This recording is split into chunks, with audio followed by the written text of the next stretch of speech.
திகையாதே. ஆமென் சொல்லுங்க. கீழே இறங்கின பிள்ளைக்கு இப்படித்தான் ஆண்டவர் சொன்னார்.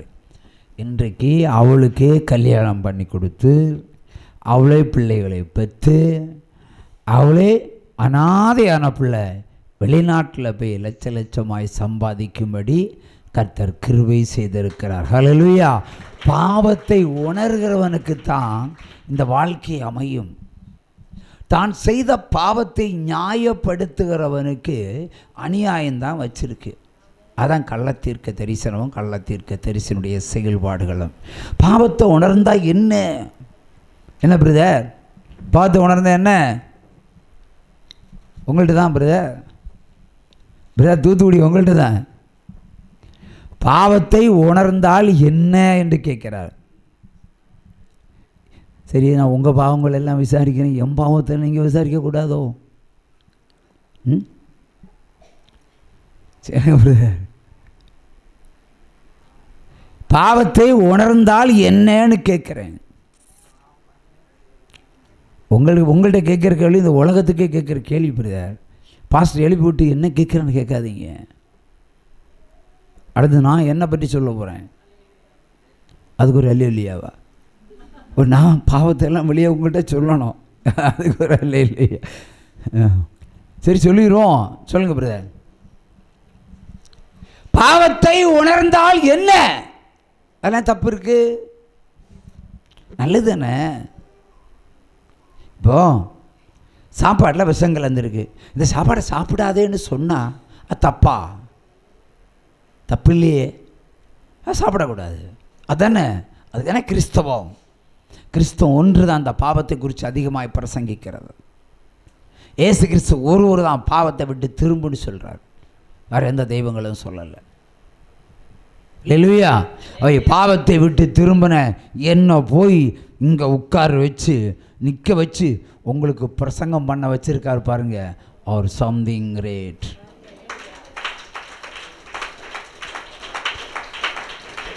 நான் ஒரு திரைப்படம் எடுக்கிற பணியில் கொஞ்ச காலம் இருந்தேன்.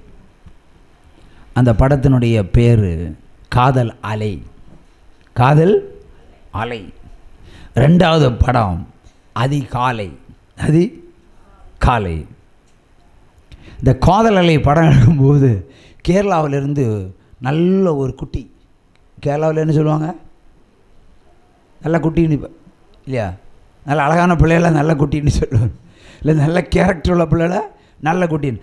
அவள் என்னோட ஃபோனில் பேசி பேசி ஒரு லவ்வை சென்டிமேட் பண்ணி கிரியேட் பண்ணி என்ன கடப்பாவுக்கு கூப்பிட்டா. எங்கே கூப்பிட்டா? நான் சென்னையில் இருக்கும்போது, இப்போ இல்லை, கடப்பாவில் கூப்பிட்டா. அப்போதும் இவ தான் பொண்டாட்டி, இப்போதும் இவ தான் பொண்டாட்டி. கடப்பாவை கூப்பிட்டா. கூப்பிட்டு போகும்போதுன்னா மெட்டி வாங்கிட்டு போக சொன்னான். மெட்டின்னா மெட்டி எதுக்கு போடுவாங்க? கல்யாணம். ஓ, நிச்சயதார்த்தம் எல்லோரும் காலில் தான் போடுவாங்களா? நாங்கள் எல்லாம் கழுத்தறையும் கையிலே கூட போவோம். கல்யாணம் டைம் பண்ணுறது. ஏன்டா ஒரு மெட்டி வாங்கிட்டு போய் சொன்னால் ஒரு செல்ஃபோனு வாங்கிட்டு போய் சொன்னால். அன்றைக்கி செல்ஃபோன் எல்லாம் கிடைக்கிறது ரொம்ப கஷ்டம். கனெக்ஷன் கிடைக்கிறது அதை விட கஷ்டம். நான் ரிஸ்க் எடுத்து இவளுக்கு தெரியாமல் ஒரு செல்ஃபோனையும் செட் பண்ணி இவளுக்கு தெரியாமல் ஒரு மெட்டியும் வாங்கி தூங்குறாளா இருக்கிறாளா? மெட்டியும் வாங்கிட்டு எல்லாருக்கும் ஒரு காருக்கு ஒரு செப்பனி இருக்கா இல்லையா? வாழ்க்கைக்கு ஒரு செப்பனி தேவை. சரியா தப்பா? தப்புன்னு சொல்லுங்கள் பிரதர். அப்போ தானே ஊழியம் கோயிங் ஆன். தப்பு தான். வாழ்க்கைக்கு நான் ஒரு பாட்டு எழுதினேன் ஒரு படத்துக்கு. சின்ன வீடு சிக்கலடா, கட்டிய மனை வசந்தமடா, சின்ன வீடு ஸ்லோ பாய்சன் விஷமடா. கையை தட்டுங்க. அல்லேலூயா. இது பாட்டு.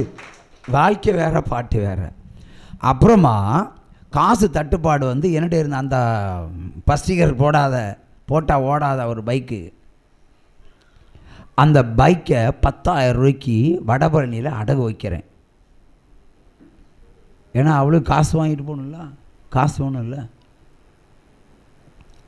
நான் காசை வாங்கிட்டு நான் ஒரு அசிஸ்டன்ட் டைரக்டருமாக சேர்ந்து கடப்பாவைக்கு செல்கிறோம். பாவத்தை எப்படி தடுக்கிறார் என்பதற்கு இதை விட வேறு சாட்சி உங்களுக்கும் ஒன்றும் வைக்கப்படுவதில்லை. நீங்கள் பாவம் செய்ய போனாலும் இனி இந்த தேவன் அப்படி தான் வருவார். அல்லேலூயா, அல்லேலூயா. இனி வரது அப்படிலாம் கொல்றதுக்கு வந்துடுவார், ஸ்பாட்டில் கொண்டுருவார். அல்லேலூயா. அப்படி ஜாக்கிரதையாக பாவம் செய்ய போங்க.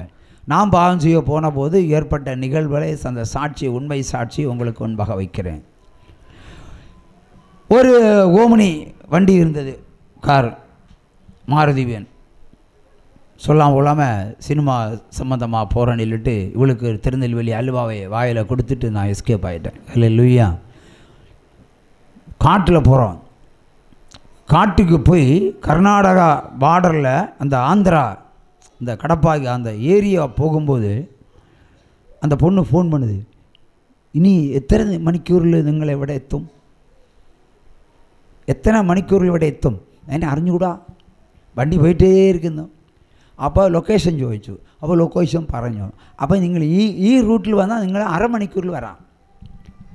ഈ റൂട്ടിൽ നിങ്ങൾ പോகிற വഴി പോയാൽ ഇനി 2 മണി നേരം ആയിരും. അതുകൊണ്ട് ആ ഷാർട്ട് കട്ട് ആരെടുത്താൽ ചോദിച്ചിട്ട് ആ ഷാർട്ട് കട്ടിൽ വരണമെന്ന് പറഞ്ഞു.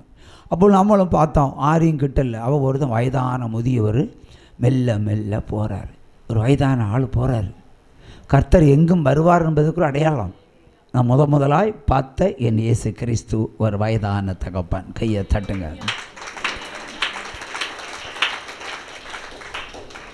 அவர் மெல்ல மெல்ல போகிறார். கையில் ஒரு கோல், ஆடு மேய்ப்பனை போல் ஒரு கோல், ஒரு போர்வை எல்லாம் போட்டிருக்காரு. சரி, அந்த பகுதி மக்கள் அப்படி தான் இருப்பாங்கன்னு நினச்சி பெரியவரை, ஆனால் வாயில் கோட்ரு, கையில் சிகரெட்டு. பெரியவரை, கடப்பாக்கு போகிற ஷார்ட் ரூட்டை சொல்லுங்கள். இப்படி போனால் ரொம்ப தூரம்னு சொன்னாங்க. வேறு ஷார்ட் கட்டு சொன்னால் 1/2 மணி நேரத்தில் போகலான்னு சொன்னாங்க. அந்த ரூட்டை சொல்லுங்கன்னு மேலும் கீழே என்னை பார்த்துக்கிட்டு, வந்த வழியே திரும்ப, அவள் பாவம் செய்யாமல் நீ திரும்பி போன்னு, வந்த வழியாக திரும்ப, அப்புறம் லெஃப்ட்டு போ, அப்புறம் ரைட்டு போ, அப்புறம் யூட்டர்ன் போ, அங்கே ஒரு ஃபாரஸ்ட் வரும், போயிட்டே கடப்பா போகலாம் சொல்லிட்டார். அப்போ இவ்வளோ அருமையாக பொறுமையாக நிதானமாக சொல்கிறாரு. ஷார்ட்டாக போகலாமா? ஷார்ட்டாக போகலாம். நடுக்காட்டில் ரூட்டை மாற்றி விட்ட ஒரு பெரியவரை எவ்வளோ கெட்ட வார்த்தை பேச முடியுமோ அவ்வளோ நான் பேசினேன். அவள் முதலாக இயேசு கிறிஸ்துவை கெட்ட வார்த்தை பேசின ஒரு ஊழியக்காரன் நானே தான். ஒரு சாம கையை தட்டுங்க. அல்லேலூயா. நடுக்காட்டில் வண்டி ஹெட்லைட்டு ஆஃப், வண்டி ஸ்டார்ட் ஆகாது. அப்புறம் தள்ளி உந்தி கொஞ்சம் தூரம் போகும், மறுபடியும் ஸ்டார்ட் ஆகும். அப்படி இருக்கும்போது ஜிப்பா போட்ட ஒரு 4-5 ரவுடிகள் எல்லாம் கையில் கோல், துப்பாக்கியெல்லாம் வச்சுட்டு எங்கள் முன்னே வந்துன்னாங்க.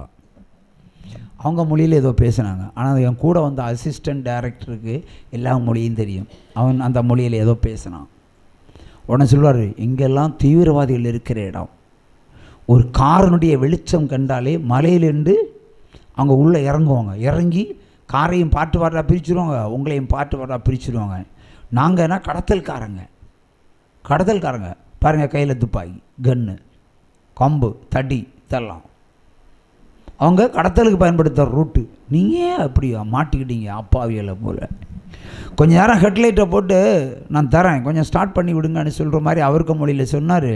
அப்புறம் வந்து எடுத்து தள்ளி கொஞ்சம் ஸ்டார்ட் ஆச்சு. கொஞ்சம் தூரம் வழிகாட்டினார். அப்புறம் விட்டுட்டு போயிட்டார். மறுபடியும் ஹெட்லைட் ஆஃப், வண்டி ஸ்டாப். அப்புறம் எதிர்பரவுலேருந்து ஒரு ஜீப் வருது. மணி 3. ஏன்னா 9 மணிக்கு அங்கே பொண்ணை பார்க்கணும், 10 மணிக்கு லாட்ஜுக்கு கூட்டிகிட்டு போகணும். இதுதான் ப்ரோக்ராம். இது சூப்பர் ப்ரோக்ராம் இல்லை, கை தட்ட மாட்டேல. என்னை விட மோசமானவங்க இங்கே இருப்பாங்க, அதனால தான் தைரியமாக சொல்கிறது. அப்புறமா ஒரு ஜீப் வருது.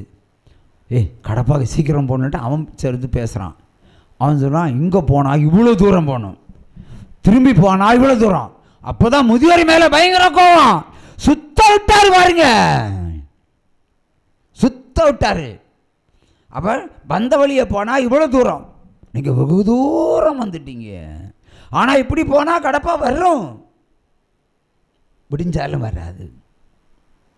ஆனால் நீங்கள் திரும்பி போனீங்கன்னா ஒரு பேட்டரி கடை இருக்குது, நான் கொண்டு விட்றேன். அவன் கேட்குறான் 5000 ரூபா. அவன் 10,000 பைக்கில் 5000 அவனுக்கு. இல்லை காட்டில் கிடந்து செத்துருங்கானாச்சு. அப்புறமா அவன் வண்டியில் கயர் கிடையாது, அவன் பேசஞ்சர் வண்டி மாதிரி தெரியுது. அப்போ எங்களை ஏற்றினா வண்டி எப்படி கட்டுறது? நான் ஆஃபீஸில் தான் இந்த மாதிரி இருப்பேன், மற்றபடியெல்லாம் லுங்கியில் இருப்பேன், இல்லைன்னா வெட்டியில் இருப்பேன். அப்போ வேறு வழியே இல்லை. வெட்டியை உருவி அதை முறுக்கி கயறு மாதிரி திரித்து ஒரு மனை என வண்டியும் ஒரு மனை அவன் வண்டியும், வண்டிகள் ஜட்டியோட ஃப்ரெண்டில் போலீஸ்காரன் கூட்டிகிட்டு போகிற போல் என்னை கூட்டிகிட்டு போகிறான். சூப்பராக கையை தட்டலாமா? ஒரு பாவத்தை செய்வதற்கு நான் எதையெல்லாம் இழக்க வேண்டியது இருக்குது. வேட்டியே இழந்துட்டேன். ஒரு சும்மா கையை தட்டு. ஏதாவது தைக்குதா உனக்கு? டைவர்ஸுக்கு நான் பிளான் பண்ணு இல்லையா? அடுத்தபடியாக அங்கே ஒரு 3:30 மணி 4 மணிக்கு பேட்டரி கடை கண்டு போகிறேன். அவன் சொல்லுவான் விடிஞ்சாதான் நான் தர பையன். அவன் மத்து போட்டு நிற்கிறான், திறக்க முடியாது. விடிஞ்ச வர சாவியை போடுறான், வண்டி சூப்பராக ஸ்டார்ட் ஆகுது. ஐயா, இது வரைக்கும் செத்து கிடந்த பேட்ரி விடிய காலம் டப்புன்னு காய்விட்டான். வண்டியில் நோ ப்ராப்ளம், எல்லாம் every thing is fine, you can go. மறுபடியும் வண்டியை ஓடுறான் வேகமாட்டு. வேகமாய் வேகமாய் வேகமாய் வேகமாய் போன எந்த இடத்துல கயரை கட்டி இழுத்தமோ அதே இடத்துல மறுபடியும் வண்டி அடக்கம். ஒரு சம கையை தட்டுங்க.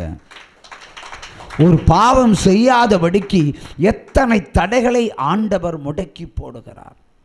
அதற்கப்புறம் இனி வேற என்ன? இனி பஸ்ஸில் போயிட வேண்டியதுதான். அப்போ அவன் சொல்லுவான், பஸ்ஸில் போனால் இந்த வண்டியை வேணா தூக்கிடுவான். நான் எனக்கு மொழி தெரிஞ்சனால நான் பஸ்ஸில் போய் ஒரு பேட்டரி கடைக்காரனா தூக்கிட்டு வரேன். பேட்டரி கடைக்காரனா தூக்கிட்டு வந்து வண்டி போடும். அப்போ மணி 2:30 மணிக்கு ஹாஸ்டலுக்குள்ளே போனால் என்ன உள்ளே விட மாட்டான். ஏன்னா அங்கே தான் கடப்பாயில் ஒரு கலவரம் ஏற்பட்டு இனி மாணவிகளை வெளியே விடக்கூடாது புதிய ரூலு எனக்காக அங்கே பாஸ் செய்யப்பட்டது. எந்த ஸ்டூடெண்ட்டையும் வெளியே விட முடியாது. பேரண்ட்ஸ் சொன்னால் உள்ளே வந்து பொருளை வாங்கி கொடுத்துட்டு போட்டு. அந்த பொண்ணுக்கு பேரண்ட்ஸ் ரூபத்தில் போன ஒரே மனுஷன் நான் தான். உச்சமாக கையை தட்டுங்க. ஆனாலும் என்னுடைய பத்திரிகை துறையை பயன்படுத்தி உள்ளே போனேன்.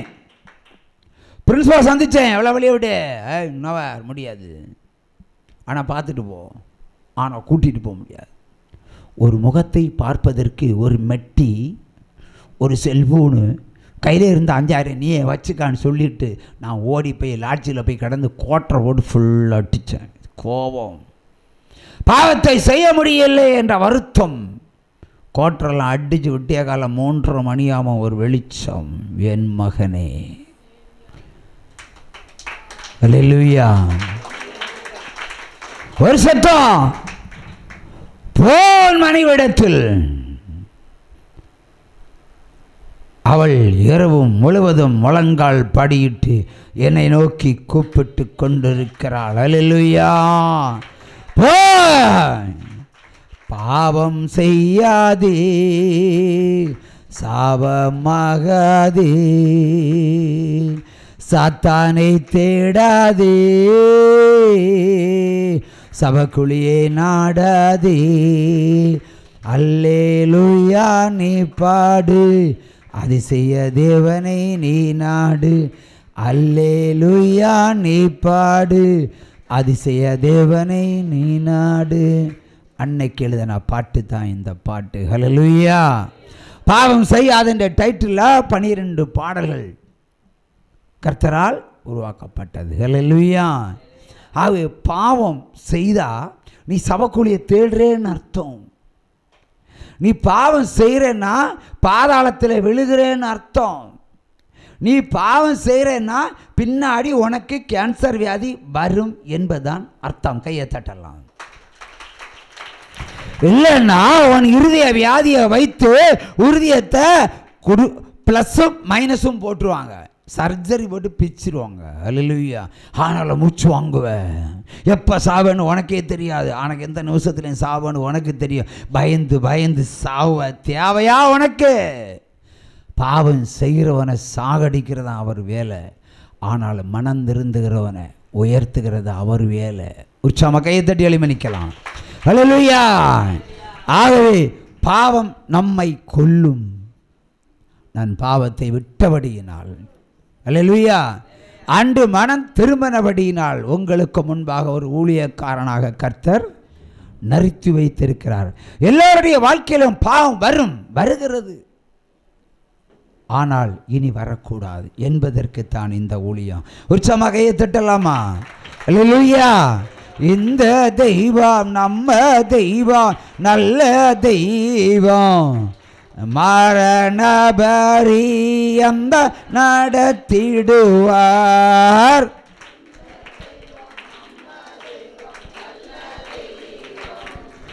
மரண பரியந்த நடத்திடுவார். எத்தனையோ